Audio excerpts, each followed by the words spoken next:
peut que me réjouir de cette brillante réélection. Le président Macky Sall a réussi à convaincre les Sénégalais. Il a démontré avec beaucoup de pertinence que le présent est meilleur que le passé et que demain sera meilleur qu'aujourd'hui.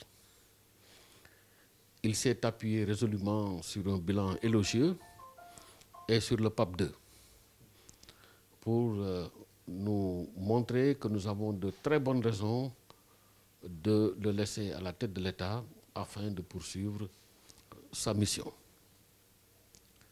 Maintenant, mon souhait le plus ardent est que le travail se poursuive dans de bonnes conditions et que tous les Sénégalais puissent apporter une contribution.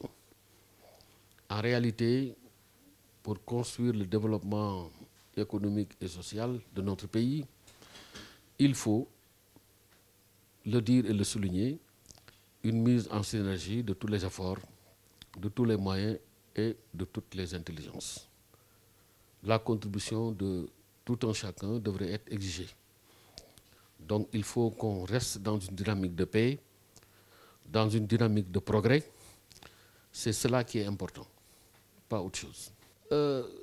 Comme je l'ai dit, un président sortant, il a une boîte à outils. La boîte à outils est composée principalement de son bilan et de sa vision. Le bilan, il est très élogieux. Il est évident que tout n'a pas été fait, mais beaucoup de choses ont été faites. Battre campagne dans ces conditions consiste à mettre en avant le bilan, écouter les préoccupations aussi des populations et les rassurer sur ce qui pourrait être fait si le président est réélu. Une campagne n'est jamais facile. Je dirais qu'une campagne est plutôt très, très excitante. Ça nous permet de revisiter certaines hypothèses. Ça nous permet de voir quel est l'impact réel vraiment des populations, l'impact réel des résultats obtenus auprès des populations.